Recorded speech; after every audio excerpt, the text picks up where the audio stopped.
week. Thanks for joining, Dennis. Thank you for having me. I'm honored to be Awesome. here. Awesome. Good. So, hey guys, wherever you are, go out there, inform family and friends that Dear Van is on. It's time to stop anything you are doing, everything you are doing, and let's do this. So go out there. If you've not yet liked our page, go out there, like our page, subscribe to it. If you think the video is share worthy, go out there and share. And so, as usual, let me go out there, do it myself, and let everyone know that, hey, the Evan is on. So we can go on to another exciting episode. And Ernest, we really happy to have you here again today.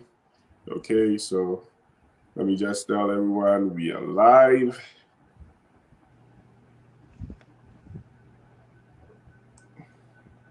Okay, good. So I think that continuing from last week, basically the main, should I say bone of contention? No, it's not. It's the main part of the discussion that really piqued our interest was the fact that Ernest mentioned that, I mean, it should be okay to actually tell your spouse that, hey, at this point, I think there should be another party to the marriage.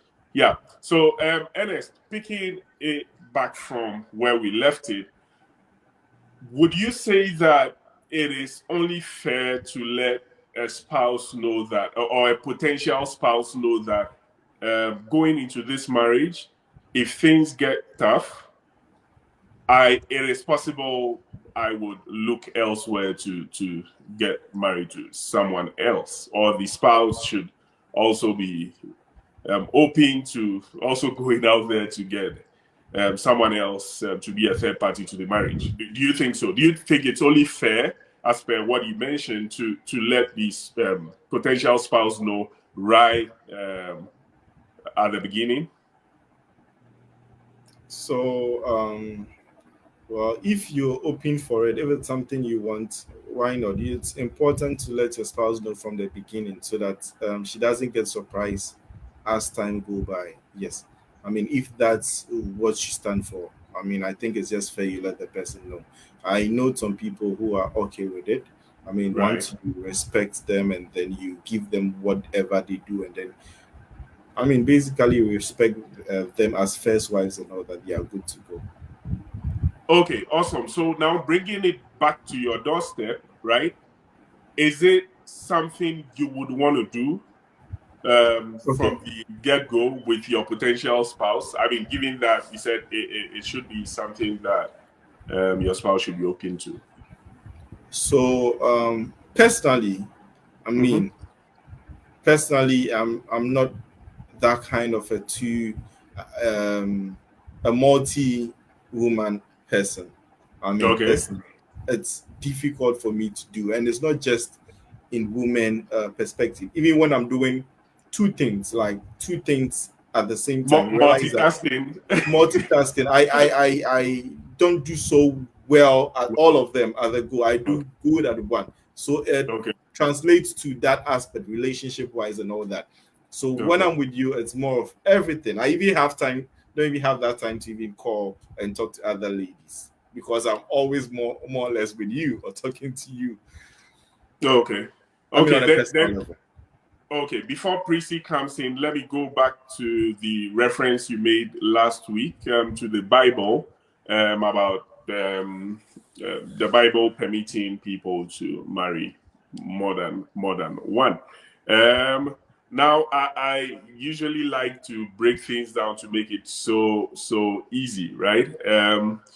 Are you really talking about the new dispensation? I mean, after Christianity set in, because sometimes the challenge that people have when it comes to the Bible is that they bundle everything together. There are two dispensations put in a single book, right? So everything from Genesis right down to the book of Acts before the book of Acts, after the death and resurrection of Jesus Christ, and when the new dispensation started, are two different dispensations. So for example, you're talking about, when you talk about Christianity, really, you're not talking about anything, and I'm putting this in context, you're not talking about anything before the resurrection, because that was a different dispensation. What exactly were you referring to when you said that if the Bible allows people to marry more than one? So, in reference to that, it was basically about the stories from the Bible. I mean, the kings, Okay. Solomons, and all. I mean, those prophets who have more than one, and then based on the stories from the Bible, not Okay. whether the Old or the New Testament. Yes. Okay. And these people were also people of men of God as well. Oh yes. Again, that is why I want to bring in dispensations, because other than that, then would say that sacrifices that were taking place in Leviticus that the priest had to do, and so on, I mean, pertains to us Christians now. They don't. They were a foreshadow of things to come, and so yeah, it's in the Bible, all right, but the Bible has to be read in context, right? Yeah. So that was just to get that clear. Now, viewers out there, if you have any questions, yeah, it's getting exciting as usual here. Prissy, do you have any question for Ernest?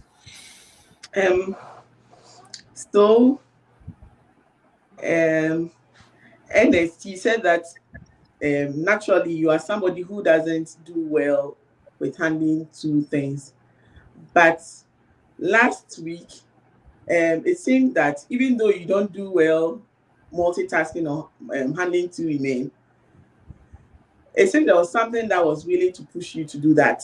Like, there is definitely something that can trigger you to do that, with the sort of answer you gave us, that if there was a condition that is not going the way you wanted, then you have the possibility of considering another option.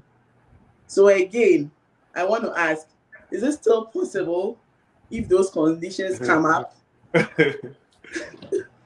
Well, can I come? Are you done? Yeah. Okay, great. So, decisions like that are not personal decisions. I mean, if we are together, I and my partner are together as one, basically such decisions has to be a collective decision, and I mean, everyone should be okay with it. If not, then you shouldn't even consider it. If both of you are not together on it, then you can't consider it. Yes. I have a follow-up question. Okay. So,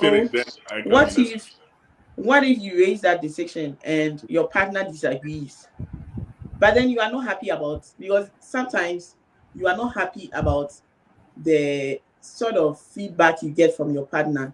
You can say, oh, it's okay, but then before you know it, it is changing your attitude, because that is not what you want personally. You can say, okay, let's come to a consensus and all that, but it can also change the trajectory of your marriage.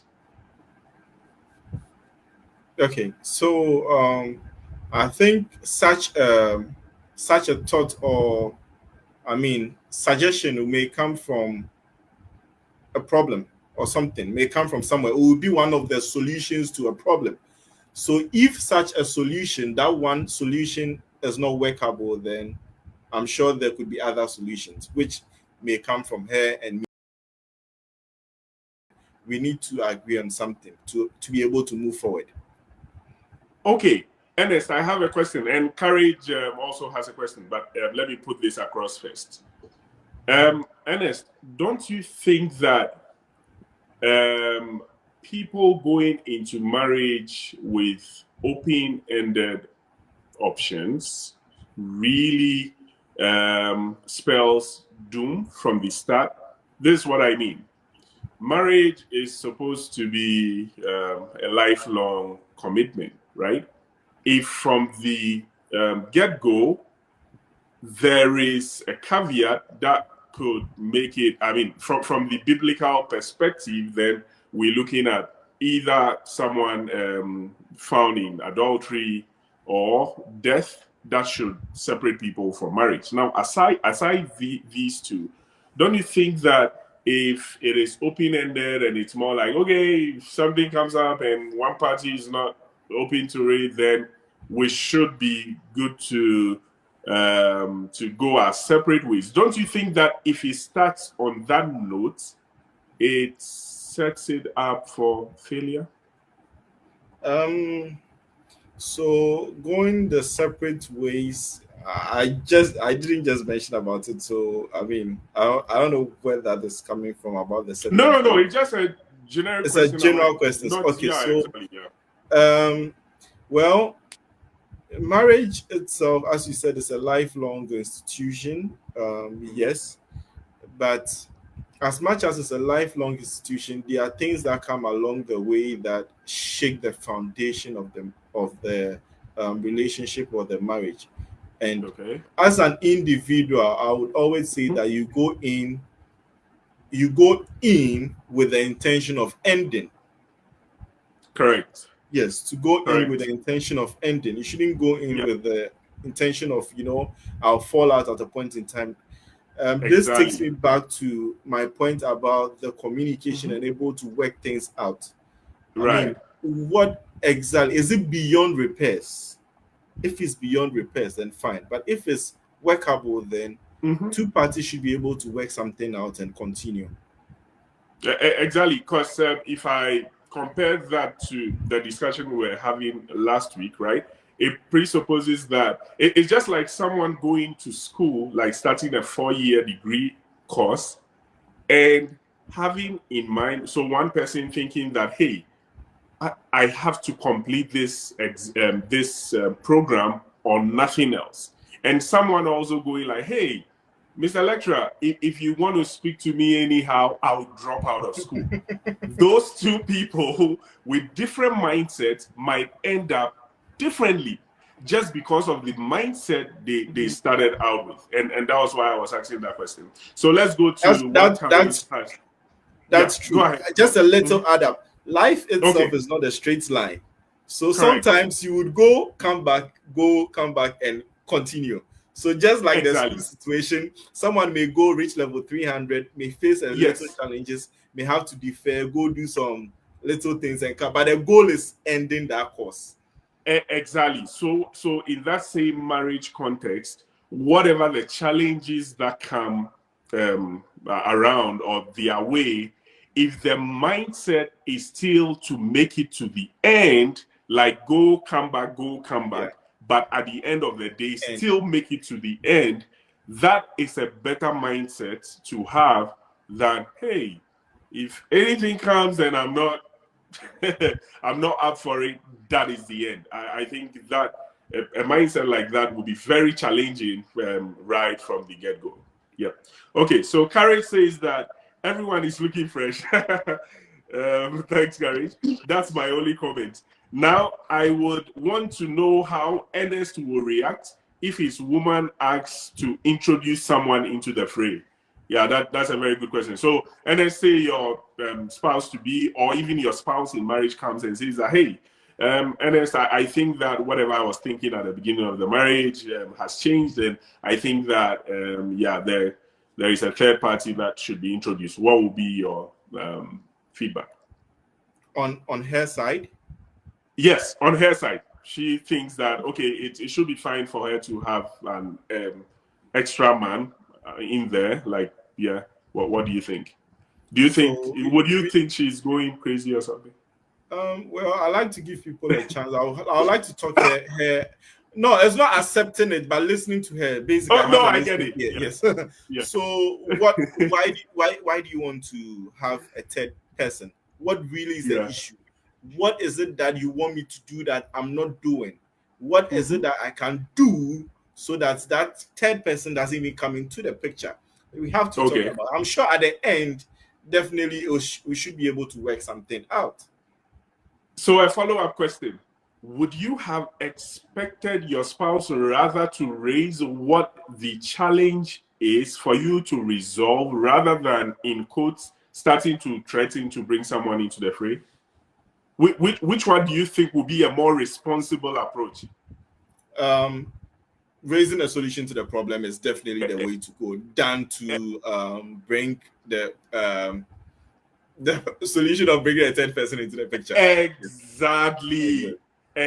So just like I think you pointing out, like, okay, whatever it is, if we can communicate, we can solve it. Then, in fact, a third person shouldn't ever be a choice in the first place.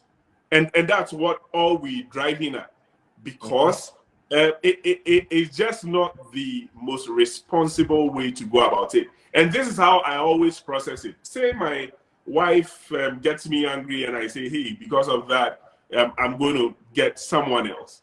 What happens if that someone else also gets me angry? And the next person gets me angry. You see how foolish I'll become at the end of the day? So yeah, to really approach it in a responsible way is to look at what the real problem is, figure out a solution, rather than bringing the option of a third person, because that always destroys that beautiful thing called marriage. Okay, so Carrie says that, just to say something, not everyone experiences challenges in marriage which shakes the foundation. I perfectly agree. Someone's marriage problem is, let's buy a Range Rover, and you are saying Land Cruiser. Not everyone experiences a foundation shaker. I absolutely agree. I believe that statement about marriage has problems being generally pushed negatively. People are enjoying great things, and to what Carrie said, it is very true. We've been married for 12 years, going on to 13 years. By God's grace, those things called challenges, problems, by God's grace, it is non-existent with us. What is our challenge in marriage is about, maybe we are discussing some business we are supposed to do, and I think we should do it this way. Prissy thinks, no, it shouldn't be done that way. It should be done in a different way. Basically, that is it. But to the marriage itself, there is nothing like a foundation shaking, anything, problem, or whatever.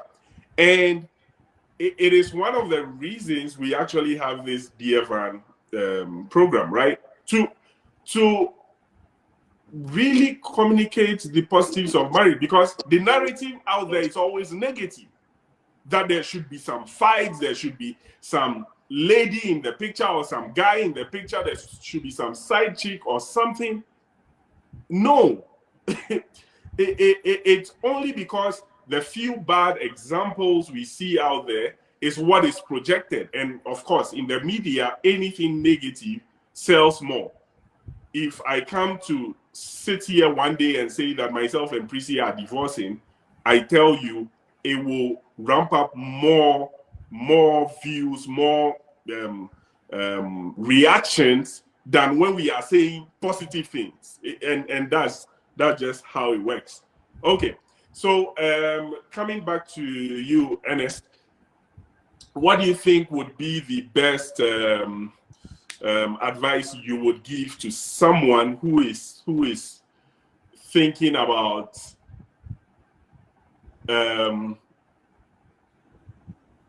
going into marriage, but is also thinking about, hey, I'm just going to test the depth of the water with my feet. If it doesn't work, I would sign off. What do you think would be your advice? Well, I mean, you can't go into marriage saying you want to go and test the depth of the water. I mean, okay. I don't think you should go in it with such a mentality. I mean, why? Because there are people with that mentality. Well, so why shouldn't they? That's why, most importantly, we have the dating and courtship period, where you get to know the person and then talk. I mean, I believe in talking a lot. You guys have to talk and understand each other, be on the same page. And I believe once you're able to do such talkings and you both understand each other, it makes it easier to go on when you are in the marriage. Okay, so assuming I grew up seeing my father get involved with 10 women, why shouldn't I be? Why shouldn't I follow my father's footsteps? Well, Do you have an advice for me? So what you said, it's actually they say monkey see, monkey do. So basically, what you see It seems up, you have a lot of sayings. Yeah, go ahead. what you see growing up forms a lot about your programming and all that. So it's easy when you grew up in a house that your parents do fight a lot. It's going to affect you. Growing up, you get to picture that marriage is more about fighting. You're running away from a marriage where you are going to have fights. Yeah. Yeah. So maybe such things influenced by programming. You get it's not about the fight thing, but I mean on other levels. So don't go in to test. And also, if someone has done wrong, it doesn't mean that you should also do wrong. I mean, two wrongs don't make it right. So you need to see what is good and actually take the right path. Two wrongs doesn't make it right. Oh, okay. So before I'll come back with a follow-up question, and I'm taking all of Chrissy's questions slots. Don't worry, you can carry on. I'm really enjoying this. Now, Wanda is saying that exactly most married couples scare with the ones coming into marriage. Yeah, Wanda, and it's challenging. You see, 100 people will be married, so we'll have 100 couples, right?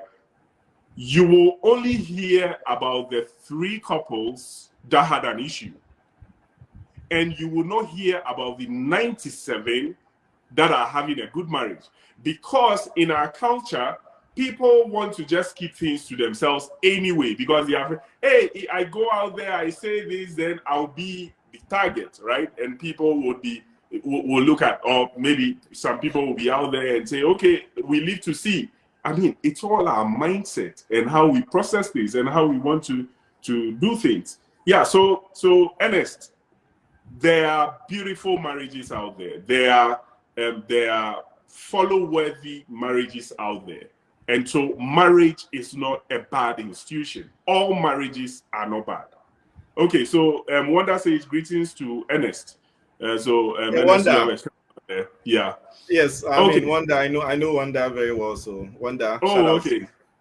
Okay, awesome. Okay, so Ernest, let me ask you a rather, let me call it silly question. Do you see something wrong before that? Do you consider yourself a Christian? Would you say you're a Christian? Yes. Oh, okay, yes. Okay. So as a Christian, would you consider marrying more than one, like having more than one spouse, wrong? Having more than one spouse, do I consider it wrong? Yeah, like you, a man, you have 2 wives or 3 wives. Would you consider it wrong? Well, personally, I don't think it's a good thing to do. It brings up a whole lot of issues. Some people are able to do it, but when you do it, I wouldn't judge you because I mean you're entitled to your own. Yes. Correct. So this one has to just do with you. I mean, yeah, people do it. Of course, you wouldn't judge anyone, but like you personally, do you think it's wrong? Personally, it's wrong. Personally. Okay. Why? Do you have any reasons? If you want to talk about reasons, there are a whole lot of reasons. A whole lot of give us a few. It could bring confusion growing up. This my kids, especially when this has maybe a boy, this has a girl, this has like 4 kids, this has like just one, this doesn't have kids, and you buy something for this, you don't buy for this. It's an issue, and ladies like a lot of attention. So imagine you are not able to spread attention equally and all that. I mean, it creates a lot of issue. You may die early. You may die early. But there are some people who are also doing well with it. But even those who we think are doing well are saying that we shouldn't. like an Ejipon came the last time and said, exactly. Yeah, yes, I heard that. Yeah, yes, right. and said that if you shouldn't do it, that he doesn't sleep at night. Exactly. So why would I do that? Right. And awesome. I think that's a good one. Prissy, do you have any question for Ernest? So with marriage, from my experience, what I've come to realize is that most of the problems that people face in marriage are induced by outsiders. Correct. Like maybe the two of you are married personally, you don't have an issue, but third parties come in. It's not like they come in, but maybe you have expectations to fulfill outside. Maybe you have to go for funerals and you want your wife to follow you, and your wife says no, or your wife says that let's not go. And then you'll be like, okay, so if I don't go, what will this outsiders say? I realize that most of the time, for me, I am like, in my family, they see him as me as some way. Because for me, if it doesn't make sense to me, I'm not outside pleaser. So I think that is one of the things that has helped my marriage. Because I will not let any outsider influence how I live my life. So let's say, assuming you had a partner, you just married somebody who comes from a home where, like, when there's an outing, she's expected to attend. But then you also have a mindset that it is not necessary. You don't have to go for every outing. And this one doesn't understand. How are you going to make that thing work out? Okay, so one likes something and then one doesn't like it. So it should be well communicated that, you know what, this is me. I mean, this is how I am. I actually don't like this, and I understand that you like this. But as much as I don't like it, I would put in an effort to do it, but it wouldn't be as you expect. Maybe once a while, I would do this. It's an effort I'm putting in. And I expect you to also understand me. And then once a while, I mean, you also, let's understand each other on this. There are people that are naturally, how do they call it? Extrovert and introvert. Yes, introvert. And you shouldn't force them gradually. I mean, gradually just initiate them into the process. Okay, so Ernest, just to fall back on what you just said, you would expect the person to understand. Practically, it doesn't work like that. In fact, that is what brings a lot of quarrels, issues, and stuff. Because in your mind and the way you are raised, you expect that this is a no-brainer. You should understand this. And the person goes like, no, in my world, things don't work like that. So from all the discussions we've had, I see that you are more of someone who wants to communicate, who wants to talk things through.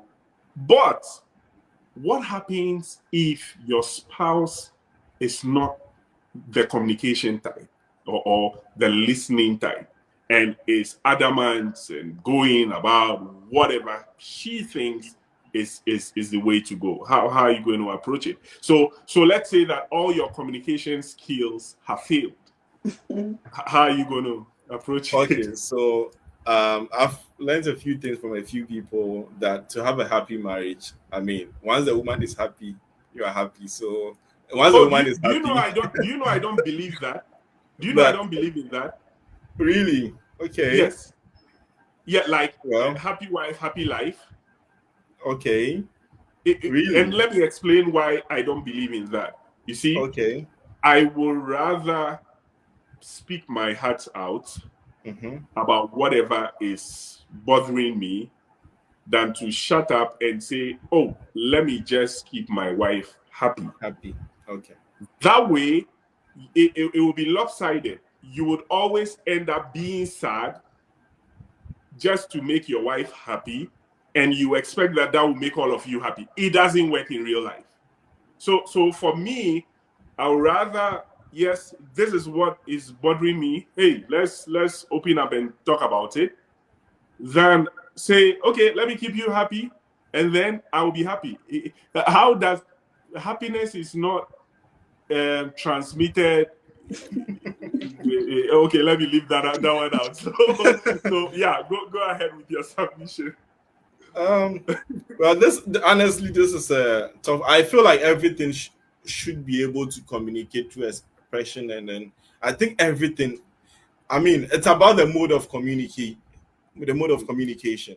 Yes, Okay. I think it's about the mode. Okay. If maybe the way you are communicating it is not, she's not receiving. Maybe find a different way. Maybe do something that will let her see. Maybe you do something that she likes, and then when you do that, you like, this is actually what it leads to, and this is what, if you force me to do this, it might end up pushing me not to do this, because I'll not feel comfortable around those people we are going to.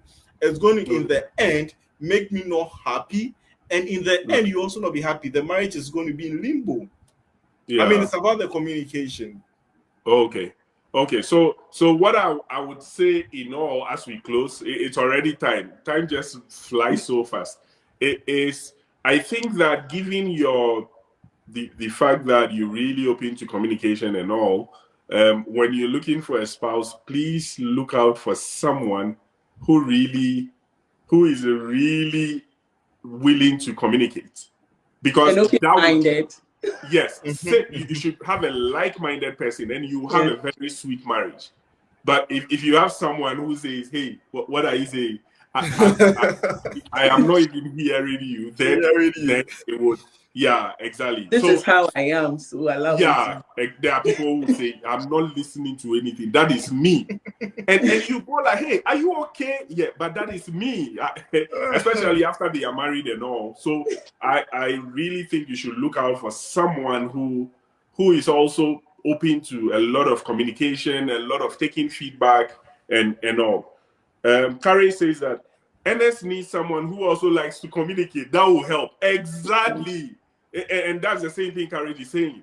If you get someone who is really open to communication, things will really be awesome for you guys. And so we would like to really thank you for another opportunity with you. It looks like time really sped off so fast. We really appreciate your time, your insights and all. And Prissy, thank you as well. Our viewers, thank you so much for your time. It's time to go. I mean, it's so sad. We'll come your way again next week with another episode of Dear Man. And as always, remember that no two relationships are the same. Thank you.